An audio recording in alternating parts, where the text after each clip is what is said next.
ish. So probably what I have to do is do it and then sue EPS and small claims. I'm still going through insurance. So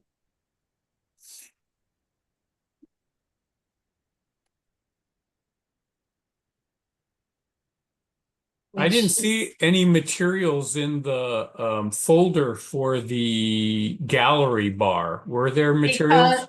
No. All it is, that's why I said it the way I did. It's still what is called a PAR, and PAR means they're still trying to figure out the level of application it is. So I had read it somewhere. It showed up in Urbanizer, one of those. And Okay. this is the one that we've had a preview of already. I was not at that meeting. Got it. Right. So the Hidden Histories Museum, but they had sort of told us that they would come back to us before they filed, and they have filed, but it's not really in case, I mean, you can't get the material. So it was just an update that we just accidentally did in this one. We can talk about it a little bit later. Hi, Gary. Yeah. Hi, Laura. How you doing? I'm fine. So do you have materials to present tonight?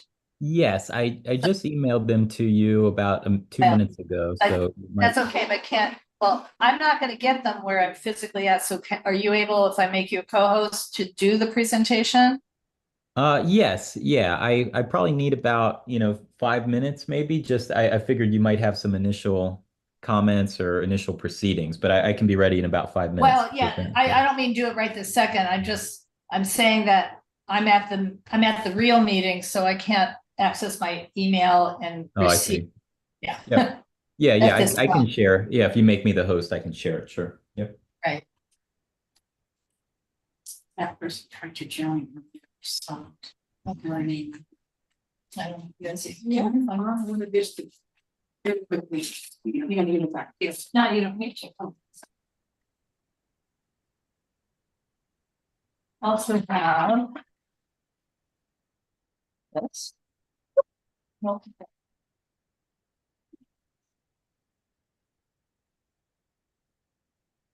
Okay, so it's 7:01. I'm gonna, as we usually do at Planning and Zoning Committee, wait another minute or two to give latecomers a chance to come into the meeting. So thank you for your patience.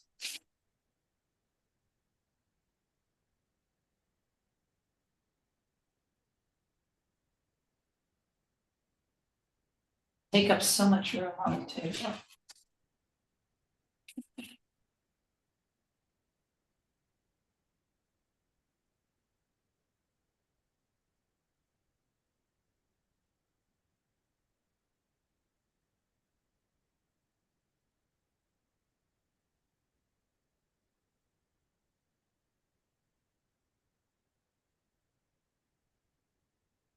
Hello, Caesar, or Caesar. Caesar? Caesar is good, thank you. Yeah. Thank you. Hello. So we're waiting another minute or so before officially starting. Yeah, that's fine. I was wondering, because we wait, where can I find like the minutes of previous meetings? Of the Planning and Zoning Committee? Yeah. We have minutes. We have YouTube. We actually do not produce minutes in this meeting. Okay. But you can go to YouTube. We have the United Neighborhoods Neighborhood Council has a YouTube station where all our meetings are streamed live. Right. So you would just go under live and you would find all the meetings. Right. And then occasionally the Zoom AI makes its own decision on this. So sometimes we end up with a oral transcript and sometimes we don't. Okay. But for the committees, we just don't do minutes. Okay, yeah. Okay, no, governing board we do. Okay. So I'm gonna say any items from this committee that we vote on, it's just a recommendation to our elected governing board. So when we go to governing board, it's not entirely a do-over, but it's sort of, we present again, everything. Obviously there's minutes on that, and as well, something called board BACs, board action certificates. So we account for things double. I see, I understand. And also, Caesar, on our website, I can't remember, I think it's under About, we have a drop down that says letters and documents. So many of the letters that we submit mhm. on, community impact statements and policies that we have here, letters of support, they're uploaded in that drop down. Right. And that's a new thing. So we're adding to it as we're finding older, since we just started that portal, Right. we're still kind of recovering stuff from 23 and 24. We're not going back beyond that, but we're uploading and those would all represent actions of one sort or another. Yeah, no, I was asking because I was the last meeting I missed. I was interested in what was happening with something about like the Crenshaw Expo. Like they were trying to update something on the street there, and I missed it, and I wonder what was discussed there. So I was like, maybe I can. That's the mobility. The mobility hub. Yeah, the mobility hub. Yeah. If you go to our website, to the YouTube, our YouTube page, Yeah, you can find that meeting, and you should be able to see the discussion. Right, because the thing is, even if we have a transcript, and we Yeah. might, it's so hard to follow. Yeah. Because anyone sitting in this room right. is identified as UNNC. So first of all, if we have 5 people here, they all are UNNC. Right. So in the transcript, it's really hard to say who said what. And then it misinterprets a lot. Oh yeah. So it's kind of cool that there is something, but if you weren't there to begin with, it's hard to know exactly what they're talking about. Okay, well, we can start our meeting at 7:05. Okay, perfect. And we can continue this discussion if you like when we get to the last agenda item, the follow-up item, because you're asking us to follow up on something, and we can do that. Okay.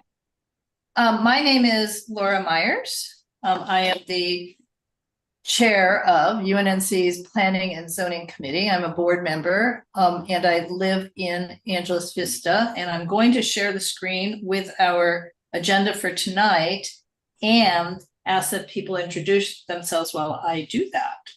Hi, everybody. I'm Teresa Masonette. I represent the West Adams Avenues on the board of the UNNC. Okay. And Steve, I'll pass it over to you.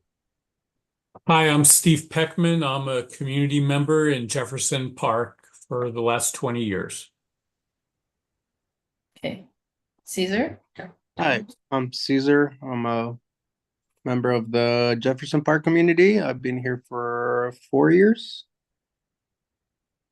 Okay. Donna. Donna Jones, West Adams Avenues. Thank you. And Gary. Hi, I'm Gary Benjamin. I'm here representing the project at 2800 Jefferson tonight. Okay, thank you. So I'm going to quickly review our standing rules for committee stakeholder participation and voting. So as we were briefly discussing, UNNC's committees are open to all stakeholders to participate in.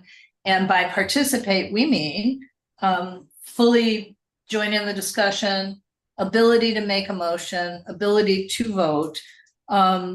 Our voting is, if we do vote, it's a recommendation to the governing board. So nothing we do here is it's just not only not final, I can't go, or Teresa could not go. We couldn't go to a public hearing and say UNNC's Planning and Zoning Committee says blah, blah, blah. We can't do that. We can only represent what the governing board has approved. So, so we make a recommendation to the governing board. In order to be that participating stakeholder, you need to be what's called a stakeholder by the city council and done rules. So that's someone who lives, works, has, worships at a church, has a child in a school, participates in a qualified charitable 501c3 nonprofit with a brick and mortar address within the UNNC boundaries, owns property within our neighborhood council, owns a business, works for a business in the neighborhood council. So that's definition of a stakeholder. So with the exception of KT, who I don't know who that is, I already know that Caesar, Donna, Teresa, I think Steve. it's somebody doing a presentation. I've seen that person. Oh, right. Is that Ben? Let's Let's keep move going. on. Yeah. Hi. You're the architect, aren't you? Yeah, Yeah. Perfect. Kevin. Got it. So you're not voting anyway. Okay.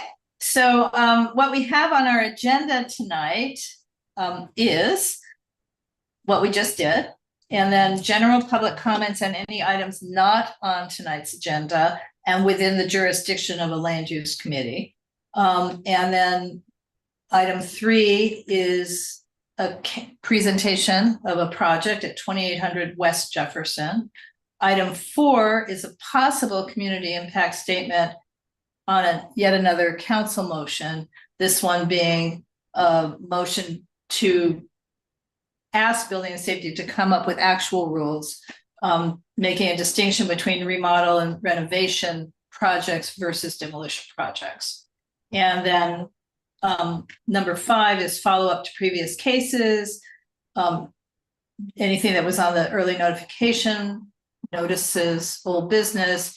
And I did put an item there, but that's not an item that I have material on. It's just an item that they have submitted a case. It's not even assigned or given a full passage. So it's a PAR right now. I'm not even sure what PAR stands for, but it is showing in the system as PAR and any other updates. So, and that is our agenda. I'm going to stop the share and ask if there are any general public comments on any items not on tonight's agenda. Teresa? I have one, and I'm not sure if we were going to talk about this because I know you're recused, but today City Council approved the appeal of 1848 Gramercy, and that is something positive for the community. It's recognition of a historic home, and Yeah. and the demolition, if it takes place, has noise reduction and some other elements to that.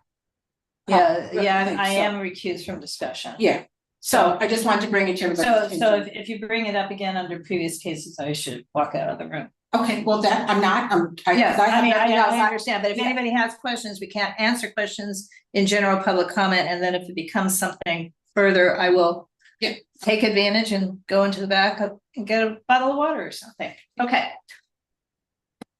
Any other general public comments?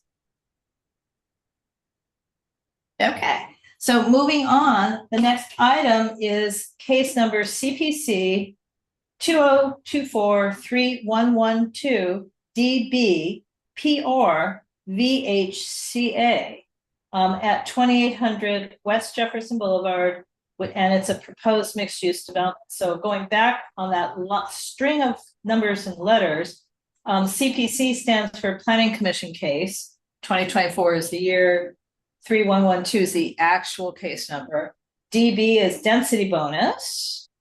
PR, Gary will tell us, and VHCA is Vested Housing Crisis Act case. So Gary, I'm going to introduce Gary Benjamin, who's the representative for this project. And can you tell us what the letters P and R stand for? If you Sure, know. yeah. So that's, it used to be, you're probably familiar, they used to have what they called site plan review, and Yep. they just changed the terminology to project review. So that was, so that's what PR stands for now, so. Instead of SPR, it's replaced. Right, I guess they figure Got site it. plan, it is sort of odd that because they're not just only looking at the site plan, they're looking at the project as a whole. So now it's project review instead of site plan review. So. And what square footage does project review apply to in broad brush strokes? So for residential projects, it's driven by unit count, and essentially it's they look at what the base density is now. So like the base density before any increase, and if the base density is more than 49 units, that's what triggers project review. So this project is 70 units total, but its base density is 56. It's only requesting like a 25% increase, so it's triggers project review. Okay, so you're gonna present, and I gave you co-hosting ability, so you can share that your own screen. And hopefully you'll explain all the things that we have on the agenda, the square footage, the 6 stories, and you know, all that stuff that's sitting on the agenda. And hand it over to you. Oh, and I should say, we did look at this project back in June, May. Yeah. At the special meeting. 28th, I think. Yeah. Yeah, we had the special meeting. It has adjusted somewhat, but I don't know how, because I didn't have, he sent, the updated plans are in the packet, but I have not had a week where I could look at them. Okay. All yours, Gary. Okay, great. All right, let's see. I don't know. Go to the square. Yeah. Okay. So now we can see better. I don't know if it changed it for anyone else.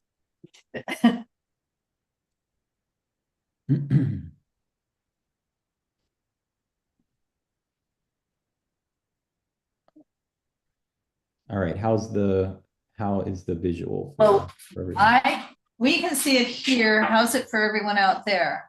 Looks great. Yeah, it's fine.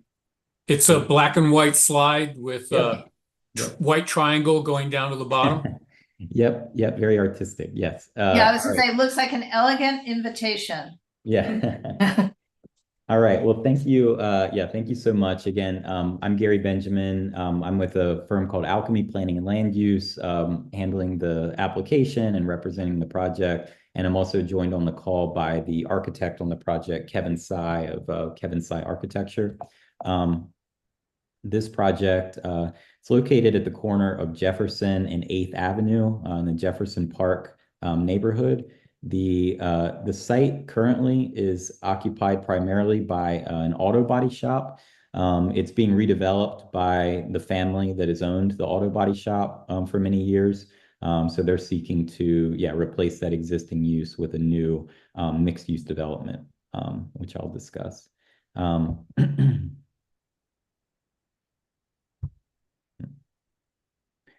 So yeah, here's the view of the site currently from the street, looking south towards the site. Just a couple of other shots looking west on Jefferson Boulevard, looking south on 8th Avenue with the site to the right, and then just for additional context, looking east. And so this is the front rendering from Jefferson Avenue of what we're proposing, or sorry, Jefferson Boulevard rather.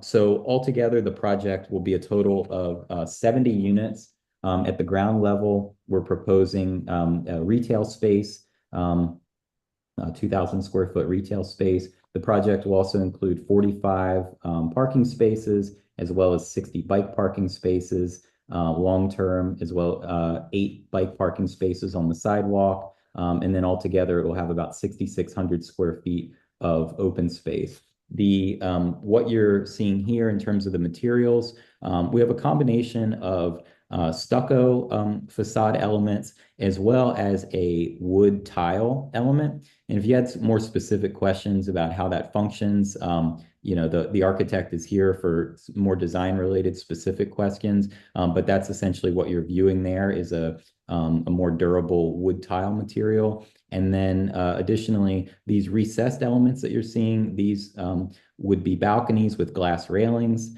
And then at the ground level, this is the glass storefront for the commercial space. And then there would be parking at the ground level, but there's a 3-foot landscape setback that's been provided, which would be planted with landscaping to buffer that at that level. Here's another view looking at the corner. The lobby entrance would be coming off of 8th Avenue. Again, here's another view into the proposed retail space. We don't know for sure what the commercial tenant would be. But essentially, as I mentioned, ground floor would have parking for a portion of it, but then additionally lobby, retail, and then 5 floors of residential units above. And then here's just a night view of that same view. Getting into the specifics of the layout, this is the ground floor plan of the project.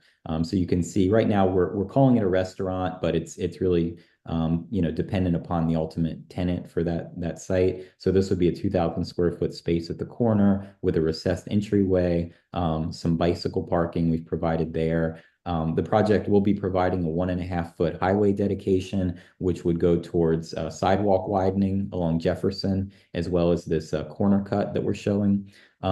As I mentioned, there's a 3 foot landscape buffer that would be behind the 1.5 foot dedication. And then additionally, as a further buffer, one of the changes we had done, this was a stucco panel before, but we've actually changed this into sort of like a storefront show window. So this would actually be a glass frontage as well. And then that would be something that would be programmed by the commercial tenant with displays just to extend that commercial frontage and try to extend that as far as possible to activate that frontage. As I mentioned, the lobby would be here. We would have the transformers, trying to keep them as far away from the main street as possible, located down here adjacent to the alley. We would also be widening the alley by 4 feet in connection with this project. And then these are the parking spaces with all the entrance and exit coming off of the alley only. So there's no curb cuts for the project. Going to the next levels, at the second floor, we would have a total of 15 dwelling units that would be centered around a courtyard.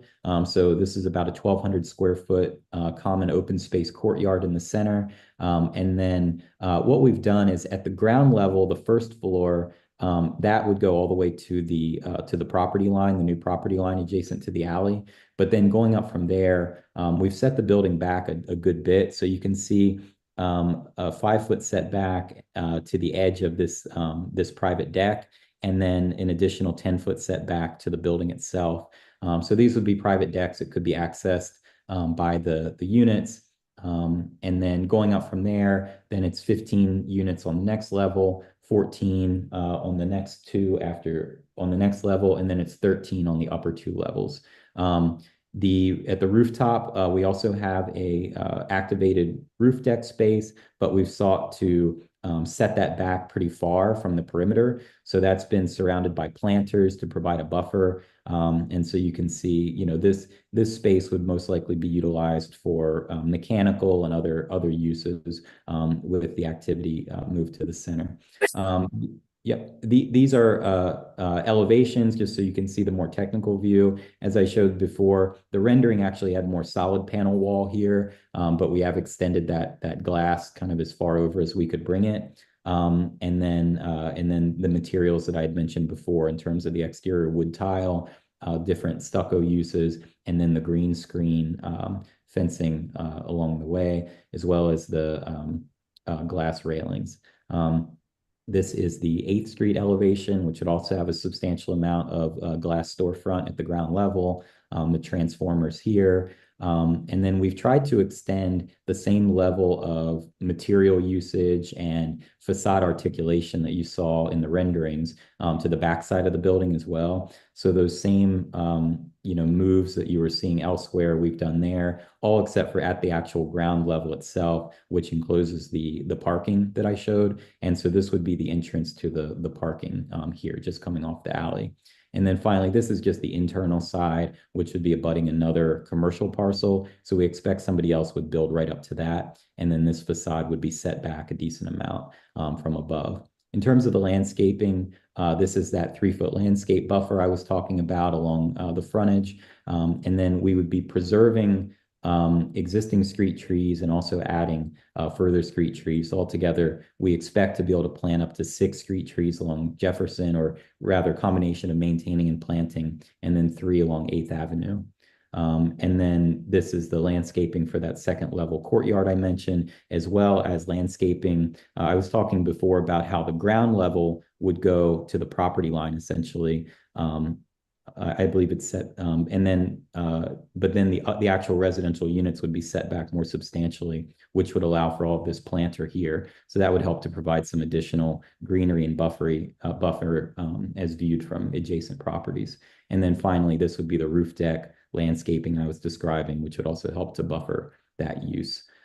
So what we are requesting with this project, we're utilizing state density bonus, which these days state density bonus permits all the way up to 100% density increase. In this case, we're just requesting a 25% increase in density for the site. And then I had laid this out just because there had been some discussion at the prior meeting about, what density bonus is all about. So that's just why I was sort of stating it here. This is a paraphrasing, of course, from the full government code section, which people could reference if they want.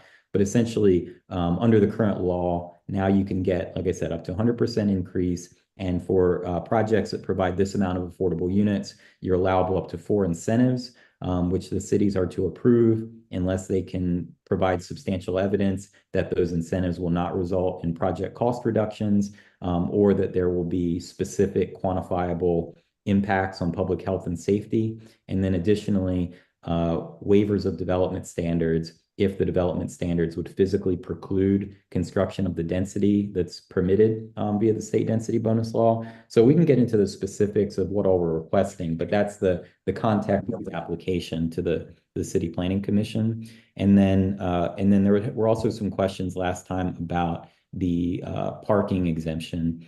And so that I just also was citing that AB 2097, you might already be familiar with this, I'm sure, but doesn't require parking or mandate it for projects within a half mile of a major transit stop. There was some question of our eligibility last time, and to confirm, we are right on the edge of it, but essentially under the state law, you just need a portion of the site. So all of this purple area is the eligible area, and so our eligibility is coming off of the intersection of Jefferson and Crenshaw, which sees the meeting of the Rapid 210, as well as the local 38 and the LADOT Midtown Dash.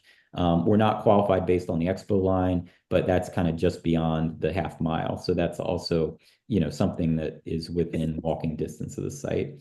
And so, with that, I didn't want to monologue for too long, figured we could have a conversation about it. Yeah, happy to take any questions or to discuss any issues you'd like to cover. Yeah. Steve, I see you have your hand raised, but may I ask a question first? Yes, go ahead, Laura. Yeah.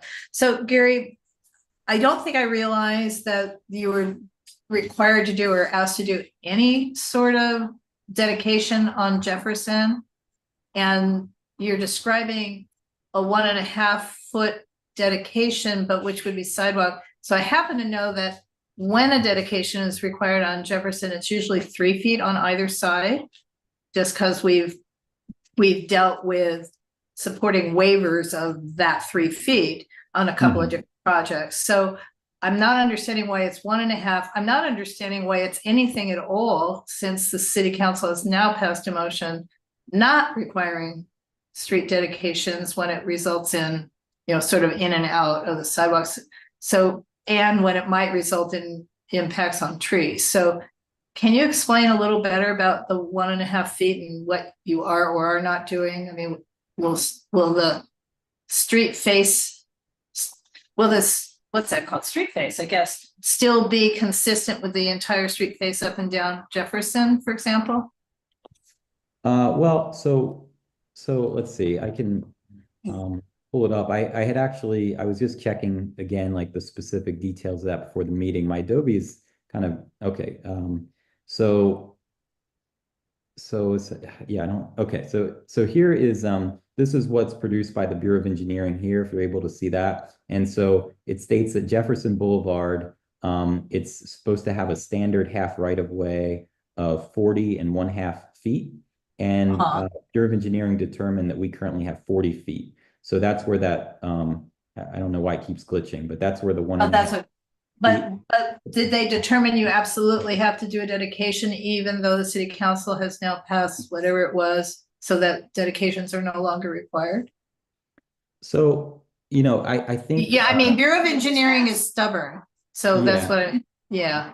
Yeah, well, I don't know all the details of that motion or that. I just know that currently this is a city planning commission. So like for instance, one of the things even under normal circumstances, if we were doing a non-city planning commission case, we would not be required to provide an alley dedication. So like you can see if you can read this form, like standard cases are this section of the municipal code 1237 where it says an alley dedication would not be required. But if you go to commission, it sort of puts it in a separate category that brings in like BOE recommendations, kind of similar to a subdivision. So that's why it's like the alley dedication is only required because of the CPC. So, in this case, we had to have BOE do a full investigation of the site and pay them, a significant amount. So that's what they came back with in terms of their recommendations. Yeah, but and I'm gonna go to Steve, but you're saving the trees, but the trees will be in an odd position if you're extending the sidewalk. I mean, in other words, one of the reasons is. Yeah, I hear what you're saying because you're right. I mean, it's like the other buildings further to the west, like are built right to the property line, for instance. And so, so our property line will be just 1.5 feet inset. And so, I mean, the curb line will stay the same. Like they're not asking us to move the curb line at all. And so it's just like our property line will go in by 1.5 feet. So it'll get slightly wider sidewalk. But as I mentioned, we're also putting a 3-foot landscape buffer. So essentially that 3 feet landscape, that would be like beyond our property line as well. So anyway, so that's, yeah. Okay, well, we can return to this at some point, but Steve has patiently waited for his question. No, it's fine. Thank you. And thank you for that presentation and overview. That was really helpful. I actually have a number of questions. Okay. The first one is, if I recall correctly, you said the density bonus is based on the affordable housing provided in this project. Is that correct? Yeah. So, I mean, kind of the way that it links up. Well, is, that's okay. I just Okay. want to get to a different point though, which Okay. is, how many affordable units are there in this project? So let's see. This project has 9 very low income units. Oh, okay. And do you know what the salary ceiling or the income ceiling is for very low income? Yeah, this is why Zoom is helpful for these kinds Yeah, of it's things. great actually. So So you have 9 of 70 units are allocated for affordable, which is what, about 13%, right? well, so because it's off of the base density is the way they do it, it's technically it's 16% for their purposes. But yeah, I mean, if you were just doing, if you just did the math of what I say, 9 divided by 70. Yeah, it's approximately 13%, I think. Right. Yeah. Mm-hmm. And what percentage of the units have to be affordable in order to get that bonus? So in this case, so what's driving it for the 25% density increase, we actually don't need to provide that many. Like, normally you would qualify just for the density increase.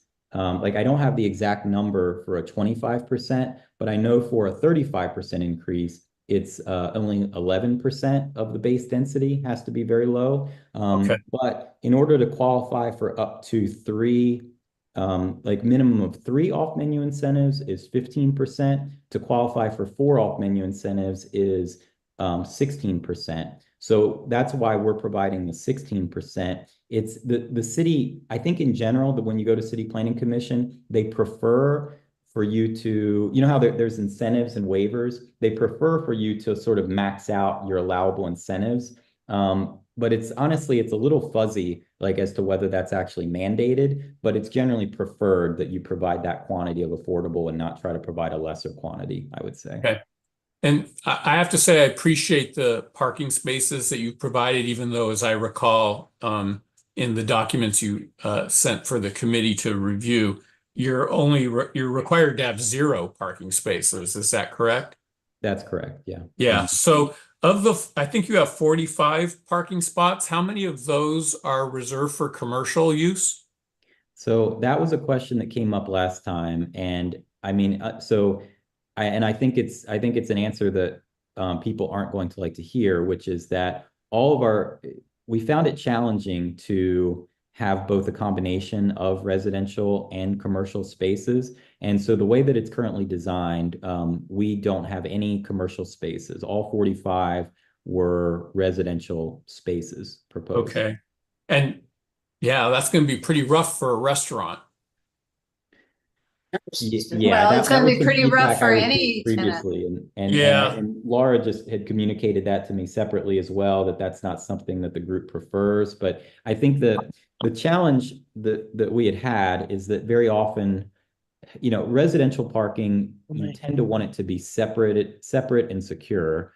And if you do have commercial parking and residential parking, or say if you had guest parking, like usually you might want commercial and guest to kind of be in a separate section that is accessible. I think in this case, the other consideration was that a lot of projects that I work on where they do have commercial parking, very often I see the property owners thinking that the only way to really make that work is if there was, say, like a driveway coming off of either the main street or at least the side street. And they question the value of, let's say, if we did have a handful of commercial spaces in the building, but they still were only accessible off of this driveway entrance here, which is the only driveway, just whether people are really finding that anyway. So I'm just trying to kind of bring you into a little, like it was something we looked at, but those were a couple of the challenges we faced. Okay. Yeah. Steve, do you mind if I just jump in for a sec? Yeah, Gary- but I just want to reserve because I have about 4 or 5 I'll more come right questions. back to you. Yeah, I'm just gonna say, Gary, if you could ask, or Kevin, anybody, there's a project, a completed project, a building at 27th and Figueroa on the east side. Mhm. And what they did to solve this problem is that the lockdown gate where you have to use a clicker to get in for the residential, Yep. is inside the commercial. So you drive in, if you're a visitor going to the restaurant, you can park, but what you cannot do is go past that gate. And then the residential is beyond the gate, and it is clicker induced. So they use the same driveway in and out. I mean, it's different configuration from this a little bit, but you might check that out. Okay. Back to Steve. Yeah, so I mean that's certainly a viable solution. Of course, the problem is if you allocate some of these 45 spaces for commercial, it means you're reducing tenant parking as well, which either way is going to cause a problem for the community that surrounds this project. One of the other questions I had is transitional height to the actual residential neighborhood across the alley. Yep. I wasn't able to see landscape or horizontal rendering of what that looks like. So, yeah, I mean, so right there. So what we don't It's hard have to is tell any- with that perspective.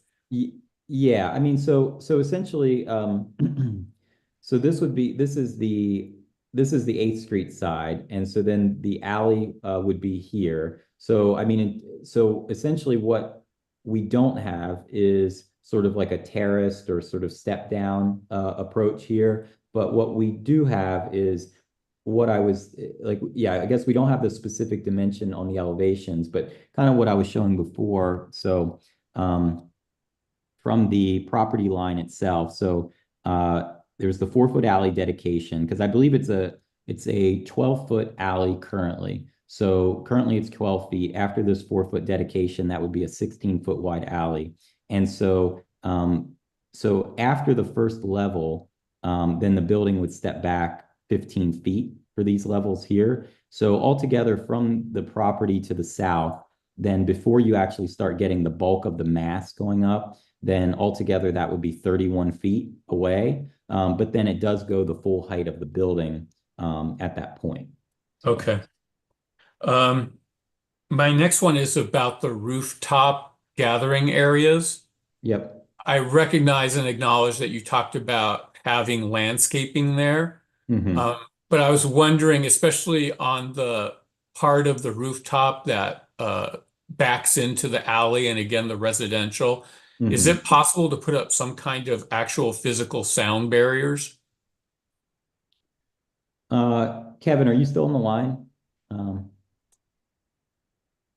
I'm just trying to have Yeah. this project demonstrate some respect for the residential neighbors who have been living there a long time and have not had to deal with this kind of issue before. And if you're going to have parties up there, it could get pretty loud. I mean, usually, Jerry, these sound mitigation um are conditioned like hours in operation and no speakers and no TVs, things like that.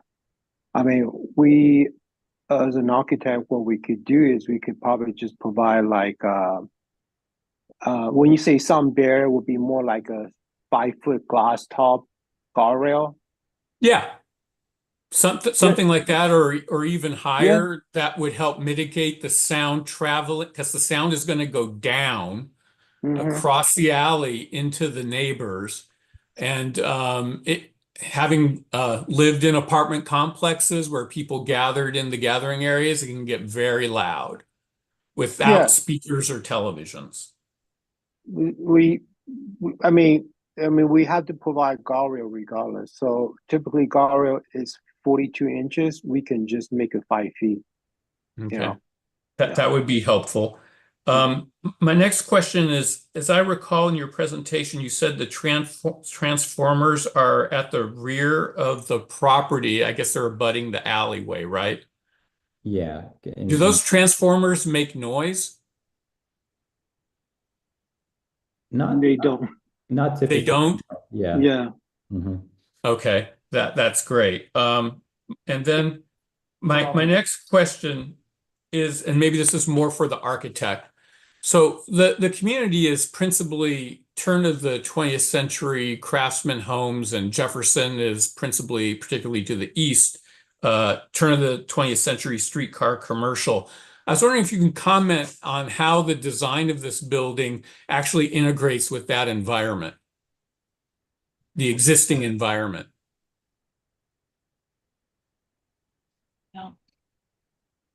Well, I think it draws more inspiration from more like the texture of the surrounding. I mean, we obviously didn't come up with like a uber modern white um, you know building. We thought that having first of all, you can't really put actual wood siding on a 6-story building because that's not allowed by code. So we thought that by putting a wood tile, one is doable. Secondly, it does bring that kind of old craftsmanship to to kind of blending with the neighborhood. Um, and also just carefully choosing the right color of stucco. Um, it we want to just make sure that architecturally, contextually is actually well blended to neighborhood. But as far as why I chose, you know, I guess you call the vertical fin. Why I chose that vertical fin, or we call that angle stone. I just there's no really particular reason why, but it just uh, aesthetically, we thought that it looks a little bit with the shadow cast with these kind of different angle, it just create a more interesting visual. That's Okay, it. thank you. Yeah. Okay, so Steve, I know you may have more questions, but can we let Caesar? Yeah, I'm maybe- done. I'm done. Caesar, it's your turn. Great, thank you. I think the project looks amazing. Thank you for considering our neighborhood. Um, yeah, I really like the idea of having limited parking space because I like, especially like if we live in the neighborhood, I personally like to walk to places nowadays. I don't like taking the car. It's just too much of a hustle and like figuring where to park and all these things. Especially the bike parking that you guys are providing is really amazing because my family love to bike in the neighborhood, and I see more people biking more than ever. So thank you for providing those spaces, and I think it looks really nice. Yeah, that's all I had to say.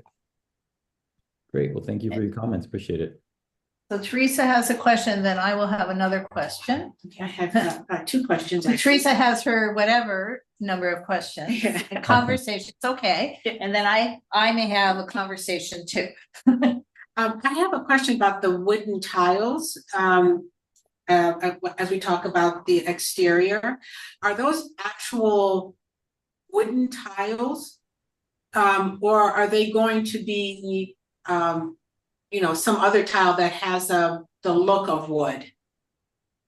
Oh, it's a tile that looks like wood, but it's Okay. actually it's porcelain tile.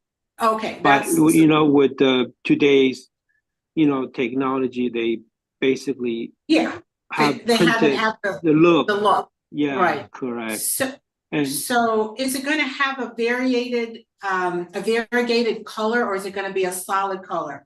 Because wood, as it ages, and just in general, it's not solid. So is this going to be like a brown or a gray color, or is it going to be? It will look very much like that. I'm sure you've seen it. The tile that they put in the bathroom has that kind of wood. It essentially, like, it could be a wood plank that you see on the floor. Now you can see on the wall. Okay, and then just staying with the tiles for a second, can you tell me about the sound that the rain is going to make on the ceramic tile, the ceramic wooden type tile? Have you used it before? Yeah. Did you say sound? Sorry. Yes, when it rains. Oh, they're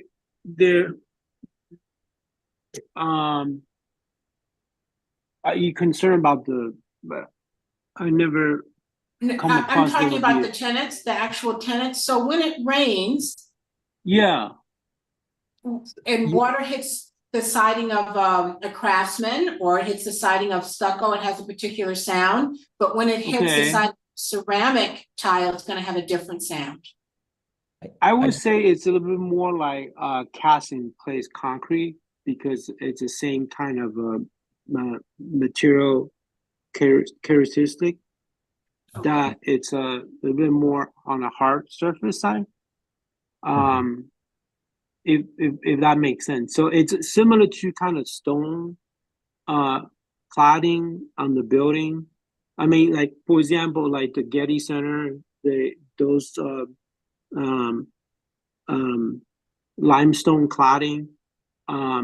So I don't imagine they sound.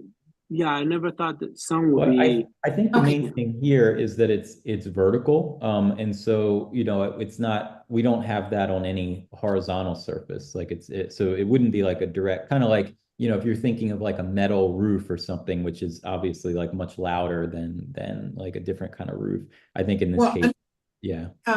Thank you, Benjamin, for that. But what I'm actually asking is that if it's a ceramic surface, ceramic is normally smooth, and that's going to be different than if it's a surface like the limestone. The rain will hit that in a different way. It will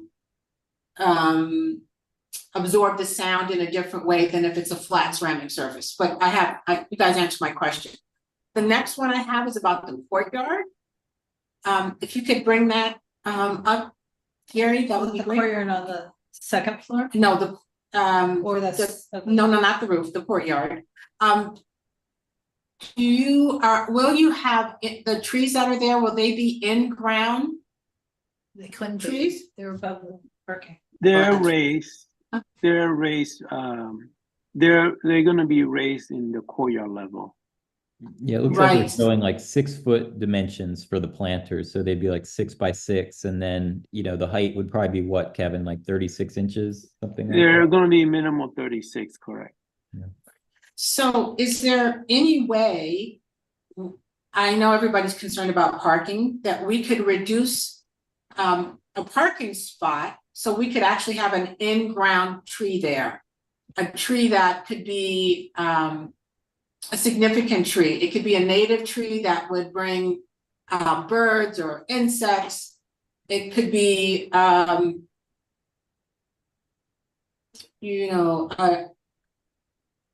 special tree. I mean, I don't know how to do it, but I know we've had other developers come and they have reduced parking to accommodate in-ground planting, and that the last case was for a coast live oak. We don't necessarily have to have a tree that's going to be that significant, but So Teresa, you're thinking, so we're now looking at the parking level. One of the parking spots near the east-west passageway, if it went away and the dirt came all the way down, the roots wouldn't necessarily go all the way down, but eventually they may. they might. And so I guess, Yeah. where is this? This is some utility. Where's the courtyard compared to the parking Well, spaces? We'll see. So the courtyard is on the second floor is the thing. Yeah, we kind of- understand that, but so we're then trying sort to of where compare that- it to, Yeah. where Yeah. does it go compared to the lobby? Courtyard compared to the Yeah, lobby. so it's kind of, like if you kind of just keep your eyes Right. like right on that section. So then when I move Right. it, So So what is that? What is that space Oh, right there? that's where the cars are driving. That's a drive Big aisle. white spaces. So you'd have to, for Teresa, you'd have to like take one of those 2 parking spaces out.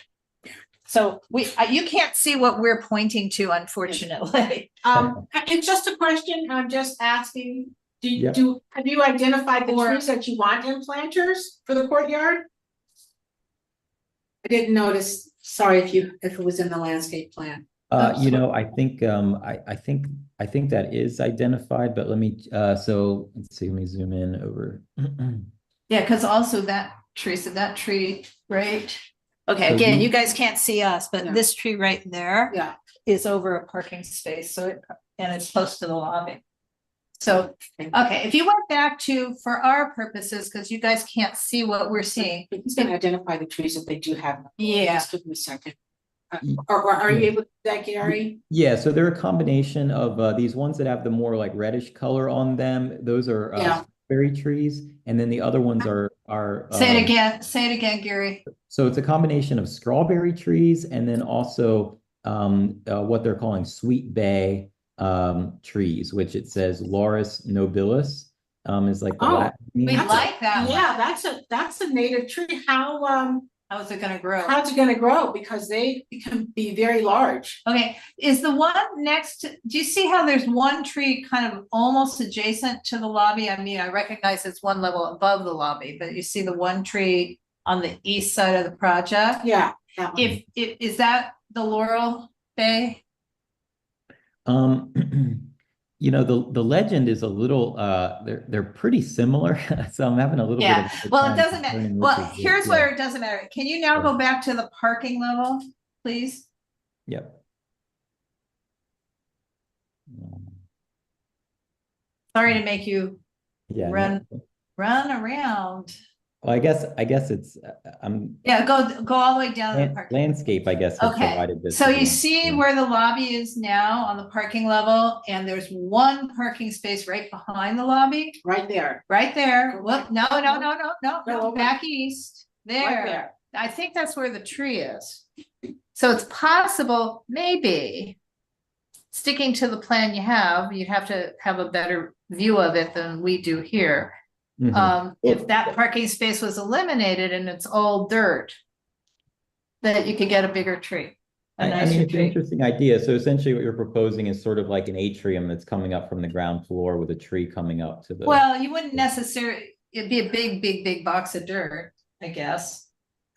Because you're going a whole floor of dirt. Why not just put a cement wall? all the But way? yeah, a cement wall, yeah, that's what I'm saying. Oh, not a tree box. I mean, Yeah, you wouldn't see it. It's not glass. Yeah, it would be a wall. I It'd mean, be you a would just have wall containing all the dirt and that, in that one little spot there. So over time, the tree roots would come from up there all the way down here and then underneath the ground, the actual. You know, if, So, and you're saying somebody else did this? Like you've seen this in another project where it was Oh. come from well, the, CIM. CIM did it with our a project that we have on Western. They gave Yeah, us 5 parking spots to accommodate 10 coast live oaks. yeah, but we're not asking you to do that much. Yeah, no, and I'm not even asking, I'm just throwing it out as this idea. We wanted to try to have in-ground planting of trees. Having trees in 6-foot boxes is not, it's not great for the trees over time, you know. It'll be hard to maintain them, although we want those other trees, don't not Yeah. plant them. Mhm. So, But it's worth exploring with What is- experts who know what they're doing. yes, if it's possible to have an in-ground planting in that spot, if we reduce that one parking spot. It would take some structural work. I mean, it's not like, I Assuming can that's take a really a look. parking spot and not a laundry, I don't know, I Yeah. can't even tell what it is. But anyway, so I'm just asking if you can look into it. I'm not trying to fight this one. I'm just asking to Yeah. look at. Yeah. No, I mean, it's, yeah, I'm sure, I agree with you that, you know, that would be better. I personally can't speak to, you know, exactly Yeah. what's done, but it's, and yeah, I appreciate in general your comments about more in-ground trees that are gonna thrive, you know, more than planter trees and all that. So, yeah, I mean, it's definitely something we can take back and look at for sure. Those are my okay, questions. Thank you. so my question is, did I ask this the last time? Before COVID, we used to kind of routinely say, so where is the Lyft, Uber, and other rideshare, you know, drop off pickup area? Mhm. And then we stopped asking the question in the last 4 years because it wasn't as many people doing it, but now we're back in the designing buildings that have less than 100% parking, right? Mhm. So people need to go to and from. So has there been any thought, and I don't remember if I asked this already, any thought put into where it would be? Because ideally it would be on the 8th Avenue side, maybe toward the alley and not on Jefferson, clearly. But Yeah, is I mean, it well, on the street or is it, are you gonna build something into, since you have that kind of wide open parking, are they gonna be able to, you know, go into the alley and then go somewhere? I also understand that you're only improving the alley by your project. What is the condition of the rest of the alley going over to 9th Avenue? If a Uber driver pulled in westbound on the alley to pick someone up or drop them off, either way, what happens when they keep going? Is it awful? I mean, it's Looks awful to pretty me. small, I mean, people Right. drive, you know, as you can see, people use it, you know, to park, to get back there, but it's, Right. like I said, I think it's 12 feet wide. So it's definitely, I mean, it's wide enough for one way. You wouldn't want to have two-way, you know, but there is some space, I guess, if in the center here, if you did run into someone. 'Cause Right. it's gated, but it, you know, it makes this like T, so there's at least like. Yeah, some well, space no, we there. wouldn't want them to go back and then forth. I mean, once they hit westbound, they should keep going westbound, but can they? Yeah, I mean, is there? Yeah. I mean, obviously, this is an alley that's kept open. It's not a gated alley. mm-hmm, right, But right. my point is, Well- if there's any thoughts for, Y- it's pretty miserable on your end. Yeah, I mean, I think that like, so the residential lobby is on the 8th Street side. And Right. so, you know, in terms of like currently there's a curb cut here, which would be going away, because we wouldn't have that entrance Right. there. But in terms of like how, you know, this would ultimately be marked, like whether there would be area that is not, permanent, parking, basically. I'm not sure exactly like what they're, you know. Well, this is not would something do. that can be left to the end Mhm. because DOT is pretty uncooperative. And I think it's better to, if it could be almost put in as a project requirement with the city, then you'll be more likely to get the proper marking on the street. Mhm. We have learned.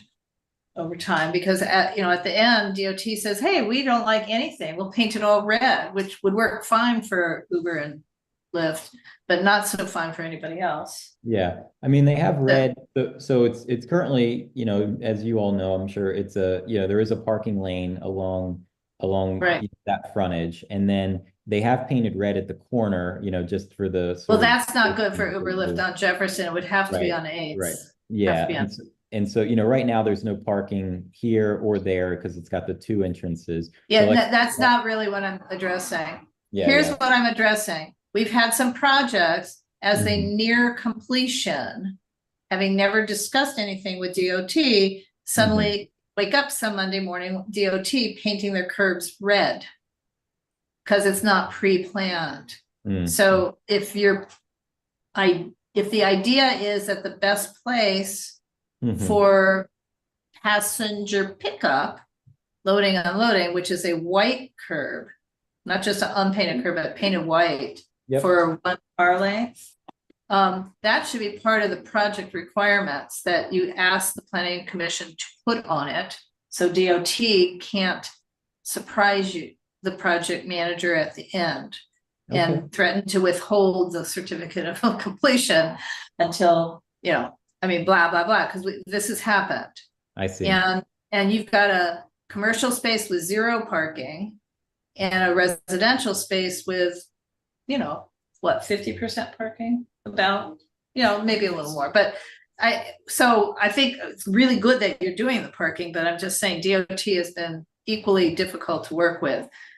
And by equally, I mean, not us, we're easy, but Bureau of Engineering and DOT are in a race for getting the crown for which one is more difficult to deal with. So, just saying. Got it. Okay. I don't know if I have any other questions. Anybody else have any other questions? So, Steve. Thank you, Laura. But I think your question here brought up another question for me, That's fine. which is why is the parking access on the alley rather than where the curb cuts are currently on 8th? So I would have to, I believe it's actually mandated by the CPIO. I could double check that. Yeah, it is. In general, yeah. It is. It's one of the CPIO things, Steve. Okay. My next question is about garbage pickup. Yeah. Is that happening in the alley as well? Yeah, I think that's where that would be coming Yeah, out. no, let me actually answer it because I've been watching a lot now that the commercial carriers are more mandated by the city. So this area is Republic, I think. Anyway, what they actually do is they have a little truck that runs one stop ahead of the big trash truck, and the little truck kind of runs in, grabs has a lift thing, grabs the trash cans and pulls them out to the street for the big truck to get. Right. Yep. So there's the Okay. And that'd clattering. be done on 8th. It'd be done on 8th because obviously the access, you can see the trash recycle room is inside there. So that's what they do. They have a little truck and then they have a littler thing on the little truck that they can detach from the little truck if they have to go into buildings. And so that little truck will Go in there. The big truck will be on 8th, and the little Correct. truck will go into the alley, go into the building, and then go out of the Exactly. alley. That's what happens. And it's either the little truck or the little truck's little truck thing. I mean, they have a separate little thing with the little truck. Okay. Mhm. Thank you. Yeah, I've seen that as well, what you're describing. So Yeah. that makes Well, sense. right That's what over they here pick at up 4th the and dumpster. this Yep. condo. And I have it at Adams and. Yeah, 8th. yeah. And then the biggest issue sometimes, Steve, is just that the drivers of the little truck, not the big trash truck, but the little truck drivers like to find the shady spot on your street or mine so they can have their lunch. Just saying. But perfectly legal. Yeah, that doesn't really bother me. It's early morning pickup with backup sounds of trucks Oh. and then the clanging and banging of the trash. You know, I wonder, I haven't heard any of that. I wonder if that's part of the new regulations. Well, For those, for the commercial ones, I wonder. I know that they come around 7 o'clock Oh, they do. for the building on Adams. But I will say this, that the trash cans, the public trash cans along Adams, they are getting picked up at 5:30. James looked up and they can do it. That's picked up by sanitation. Right. So, Right. Right. anyway.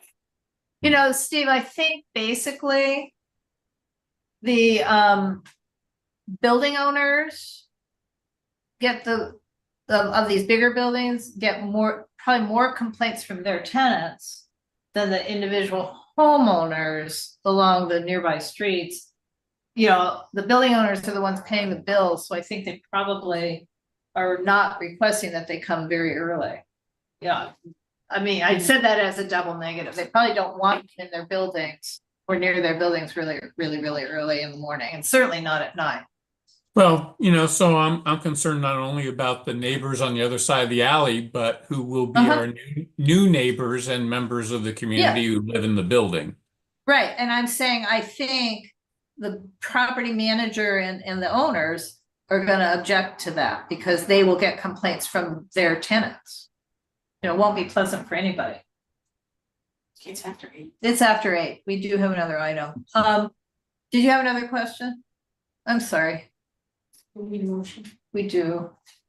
I'd like to make a motion that we send this to the governing board for support of this project.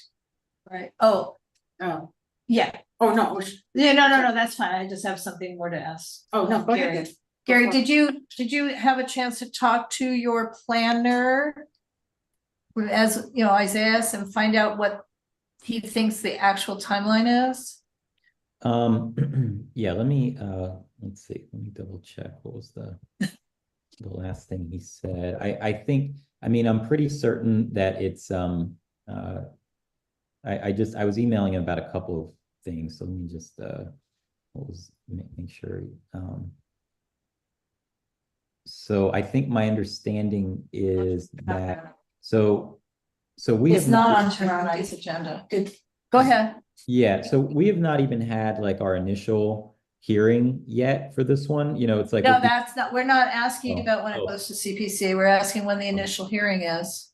Yeah, so he didn't. I was just looking, and I see it. I sent him a message after we talked on Sunday. I guess I asked him about it, and he has not gotten back to me yet. All right. So I'm gonna say again, because I know him.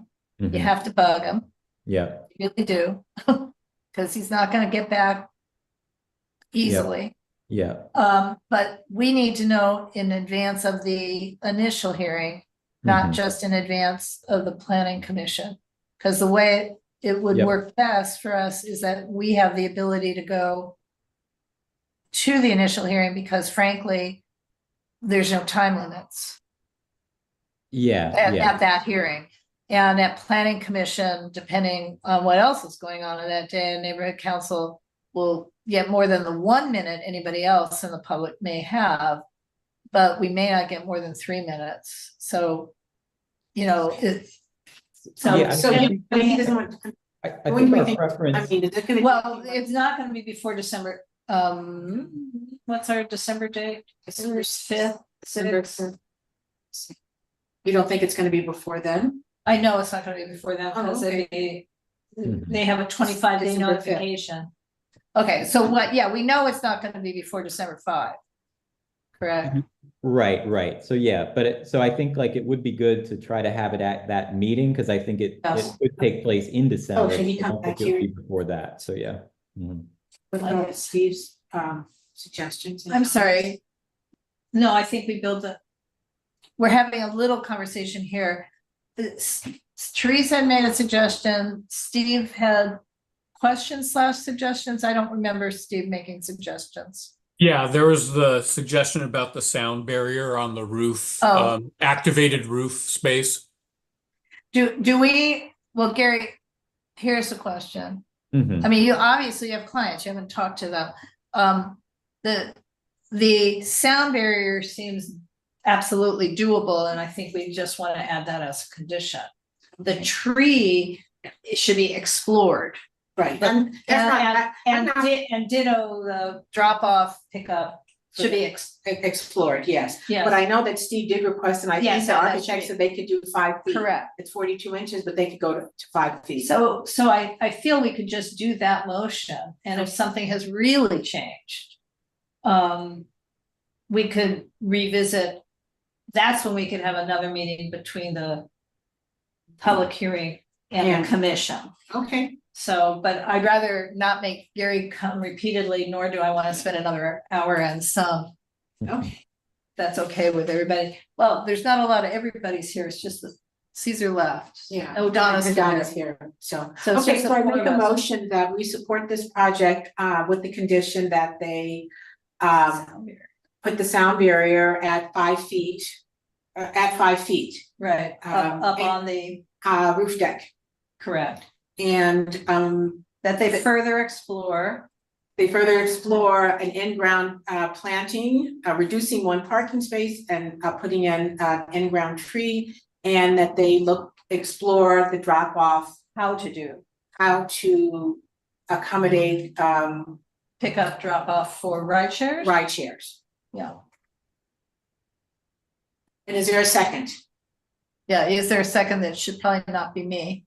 I'll second it, but I'll note that the previous meeting, the community voiced very strong opposition to the height of this building Yeah, in a 3-story zone to double that height. I'm going to second this motion, but I will vote against it because I think though it's allowed by the city and encouraged, I think it's totally inappropriate massing and scaling and height for this area. well, the state kind of mandates it. That's the It- problem. I get it, but it doesn't mean I shouldn't object to it. Well, and I don't want to interfere. I just was going to clarify one thing about the height, but I don't have to if you want to keep just talking amongst yourselves. Well, I think he's addressing the CPIO. The CPIO's height district, if I'm not, well, actually, can you tell me, look at this, what is the actual zone here? One very low, yeah, so the height district is 3 stories. Or 35 feet, correct? So But with the density bonus and even with the CPIO, as it addresses affordable housing, it does go up to 6 stories. That's, I mean, you can. yeah, so just the 2 sentences with that is, so the 1VL height district, it's a 45-foot height limit. Oh, 45, but 3 stories. And then the 3 stories is for commercial or mixed use projects. For this particular site within the CPIO, it actually did not mandate mixed use development, but what we were hearing from planning is that they really prefer to see mixed use development. So if we had done 100% residential, there actually would not be a story limit. It's just one of the picadillos of the 1VL height district, that it only limits stories for mixed use projects, which I think is really, unfortunate. But anyway, that's just the only thing about that, is that if it was residential only, there'd be no story limit. That's all. Right. I totally get it. No, I think what Steve is saying is he's making a, I don't want to say political, because I don't want to use that word today. Philosophical, or, anyway, he's making a point, but he's also saying that he understands, and he's seconding the motion so we can move it forward. Basically, assuming we have a vote that moves that forward, because otherwise we go neutral. We can go neutral to the government. So it's been moved and seconded. Is there any further discussion? And Donna, we are going to need to see how you vote, because right now, we've got Steve as a no, Teresa as a yes. And how do you vote on this, Donna? And how do I vote? I'm going to vote yes.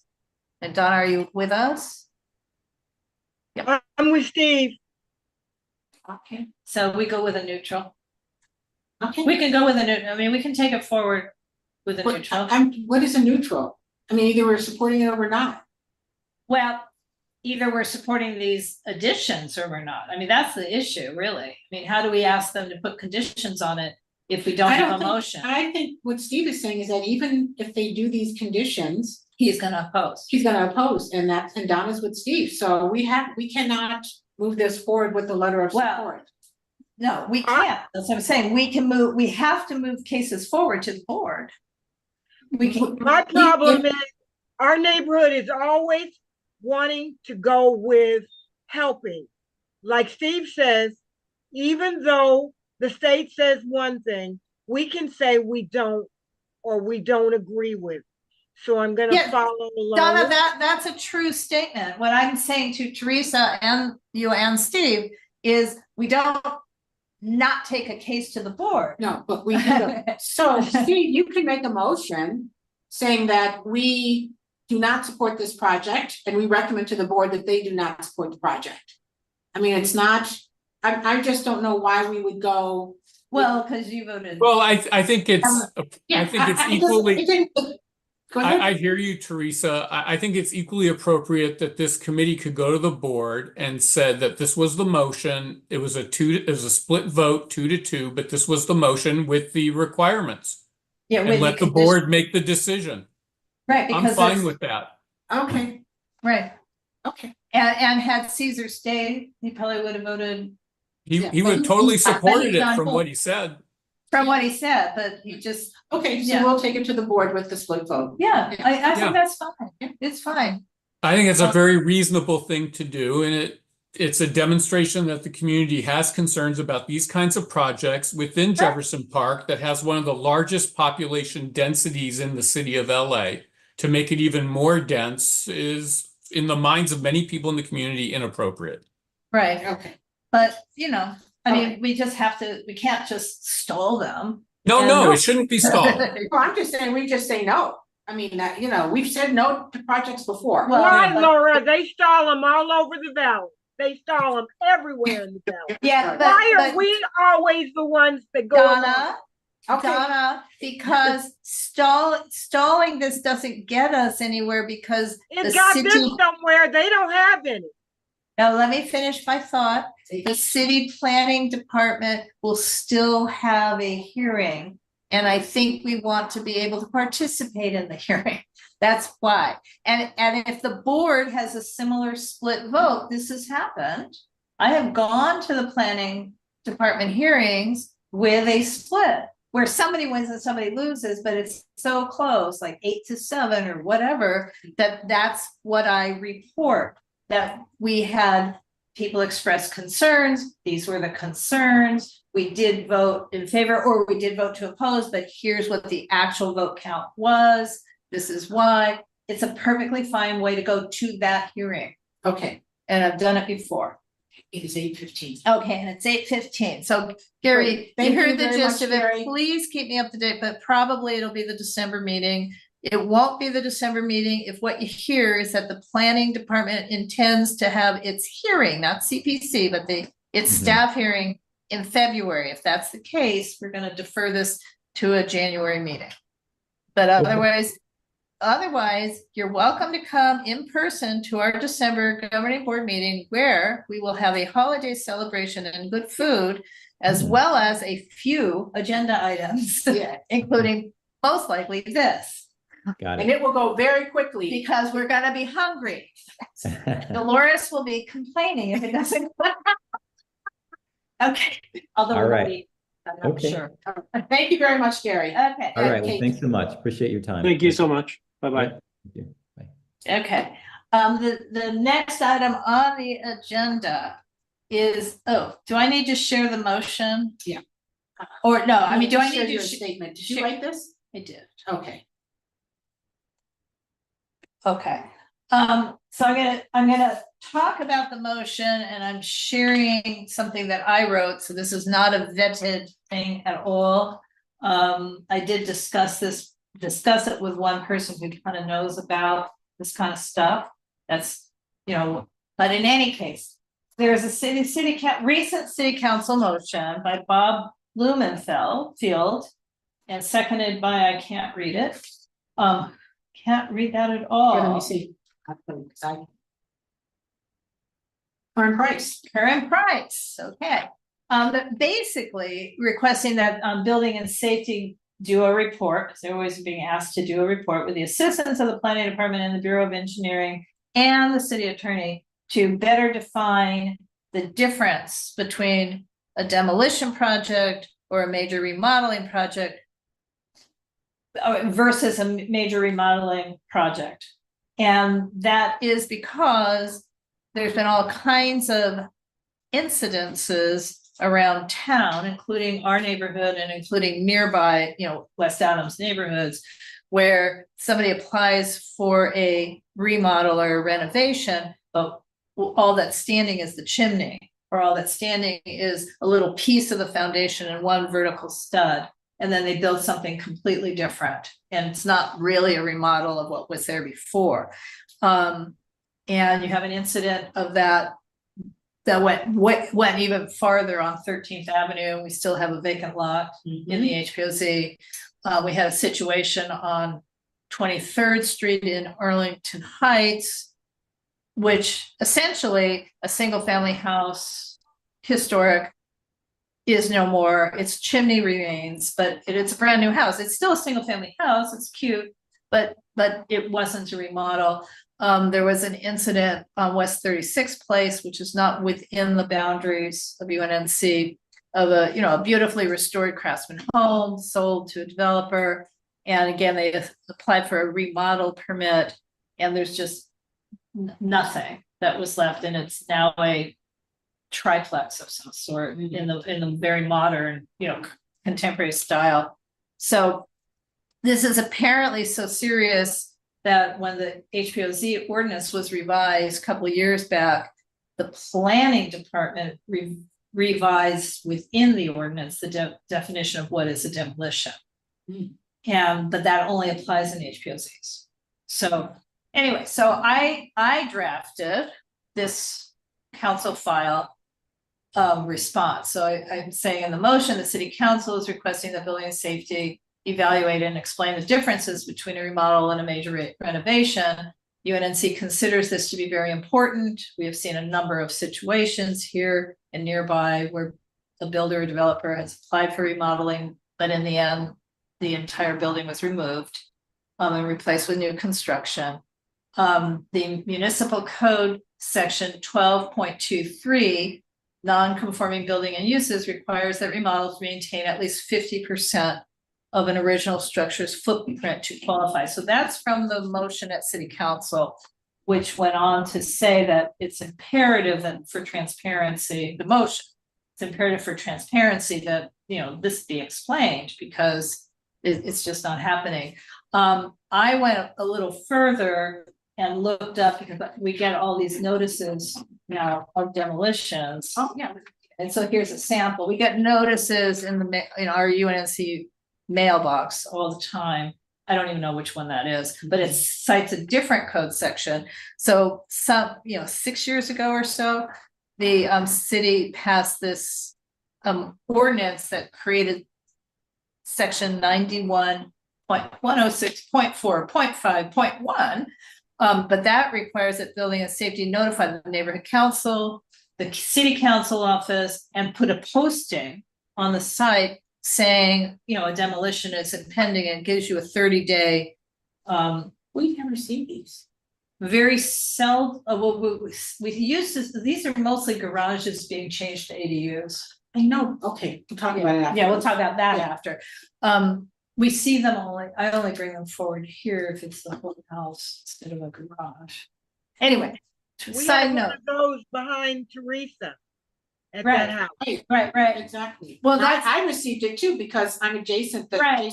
Right, that's what I'm saying. So Yeah. if you are applying for a remodel, it doesn't trigger that process. See, only when you apply for demolition does it trigger this notification process. So when you apply for a remodel, but all you're keeping is one stick of vertical wood in one corner of your foundation, nobody's been notified. So separate issue, then why haven't I been bringing it? Yeah, that's Right. a separate issue. But or if I could just interject, Sure. should we include something about ADUs Because do ADUs fall under a remodel or they're, ADUs are automatic yeses under state law. There's no more. There's nothing you okay. can do. And if you're taking down a garage to put in an ADU, nothing you can do. then, because we did receive that demolition notice to put in an ADU, but I think that was a few years ago. Right, but it was to take down a garage, right? Yes, to take Yes. down the garage. Yes, so. But for an ADU. Correct, but you get the notice still because the law. Oh, so you're but- still gonna get the Notice, but there's nothing you can do about it. do that. This is the flip side of that. This is somebody does not apply for a demolition permit, but de facto demolishes it anyway. Alright, See, they just, because they leave one vertical stud and a corner of the foundation. okay. So nobody's gotten a notification because they did not apply for the demolition. So that's what I'm writing, that it would be good for this to be fixed. Steve, so anyway, that's what I've written here. I agree. I think this is terrific. I think your draft is fantastic, and I think it should be moved forward to the board. I second. Okay. And Donna, you have I really appreciate you doing this, Laura, because this is a significant issue. And so thank you. Well, this is surprising. This motion was in the NC report that we get that I never read. So we get these reports from Department of Neighborhood Empowerment saying, you know, here's some interesting motions, and this was in the most recent one. Does this require a vote? Yeah. Yeah, well, I took your what you said, Steve, and I seconded. I took it as a motion. Great. So let's get to the vote.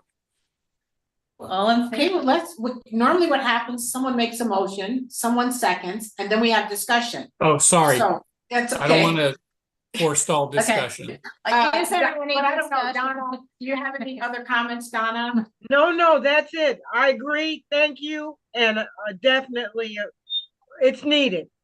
We know Okay. about that. Yes. All right. So the vote, we'll take the vote. Take all in favor? Aye. Aye. Thank you. Okay, so I'm just taking this, I'm just uploading this as is to the agenda packet. Okay, so then we have on our agenda, follow up previous cases, ENS, old business. Teresa already mentioned that 1848 Gramercy, unless anybody wants to talk about it more and I have to walk away. So this case number ZA 2024-7062 CUB, which is conditional use for beverage, you know, to serve alcohol at 2131 West Jefferson. So again, this has just been filed. There was no paperwork online, but we had seen a presentation from the applicant and his rep several months ago.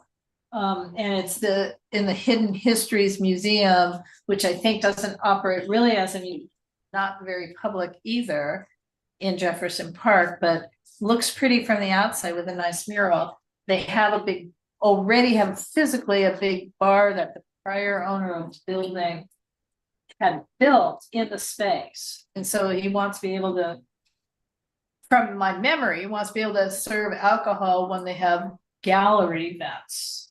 But what they're asking for is beer and wine with live entertainment, but no dancing. Steve. Okay. Thank you for that clarification. I guess, most Well, you mean as gallery- clear as mud, I think. Yeah. Well, it's better than nothing. So, most art galleries, when they have receptions, do serve wine and sometimes they have beer, and that's not an issue. I didn't know you needed a bar license to do that. It sounded to me from what you sent, though, they wanted to open a bar in the gallery. Well, I do wonder why they need to file, because you're absolutely right. Art galleries always seem to have Oh, it's a tradition. alcohol at openings. Maybe, however, it's not legal, and this guy is, I mean, I don't know. Yeah, so it'd be helpful to know whether he just wants to serve wine and beer at an art opening for the museum or whether he actually wants to open a bar. I think those are two really different things. Correct. And so if he wants to open Oh, sorry, go ahead, Steve, if sorry. he wants to open a bar, and I've spent now 3 or 4 hours researching this since you Oh, sent so that sorry, notice. because I didn't know. Yeah, so I've spent quite a bit of time and it's hard for me to unravel. And so my question is, does this committee, as a representative of the board, have the ability to get the city attorney to give us some information about what the laws are? So would this be a municipal code? Well, Yes, as I think so. well, here's the thing, as I responded in the email earlier today, the city used to have really tight regulations on conditional use permits, and that's thanks to Karen Bass when she Yes. was, long before she was an elected official, but Yes, when through she the was a community nurse. well, through the community coalition.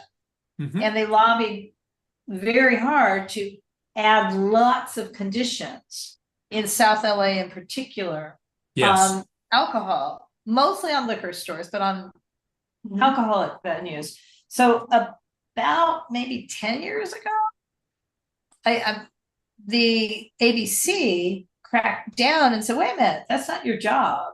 It's our job. We regulate alcohol and how it's used and where it's used.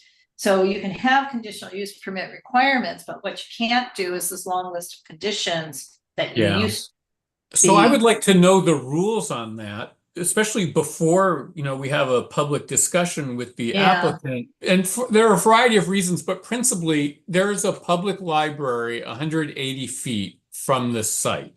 There is a preschool 105 feet from the site.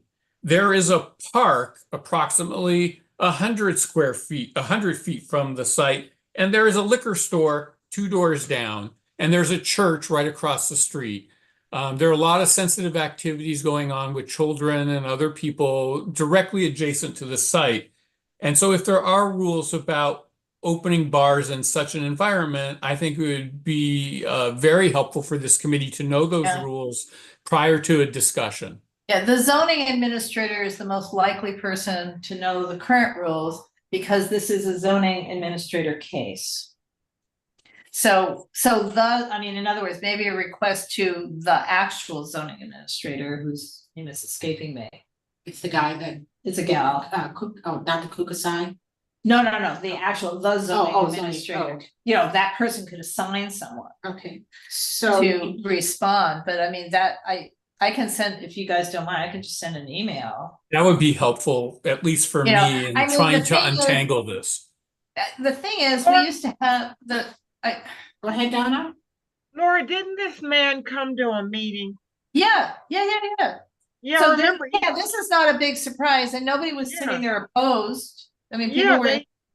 he just said, but like Steve says, he may just want to open a bar, but they were hinting at, oh, we're going to just serve wine and a little entertainment when we Correct. have.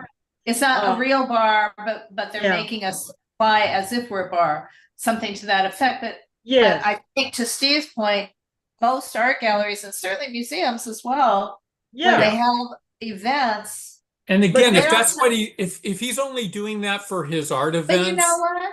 Maybe it's not an he's issue. charging money for these drinks. Maybe that's what's going on. well, sometimes they do that at galleries. Do It's they? yeah. I mean, That's galleries are cheap. getting I'm tighter and tighter. sorry. I mean, I- I remember the days when you can go to openings on a night and all the galleries had openings on the same night. And You they can had actually cheese eat, on the you can side. eat dinner Yes. going from gallery to gallery. Yes, you Yeah. could. That doesn't happen Used anymore. to. Yeah, But it budgets are sounds way like- too tight. Sounds like it's a secondary thing going on here.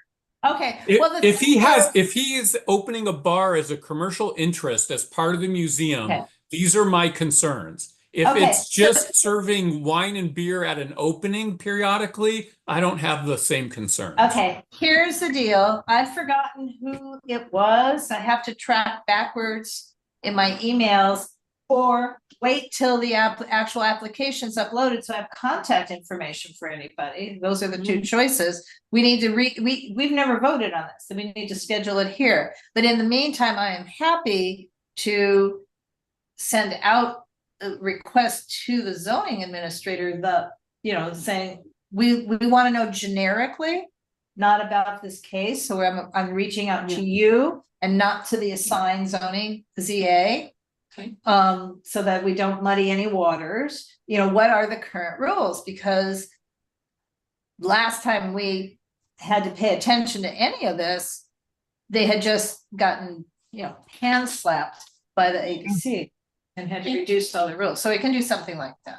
That would be really helpful, I think. And again, it's to me, there's a difference between a commercial bar and periodically serving wine and beer at an opening. Correct. And the thing that had concerned me at the time and still does, remember, I did strongly suggest that he have host a neighborhood council in-person meeting at his place so we could see what he was talking about.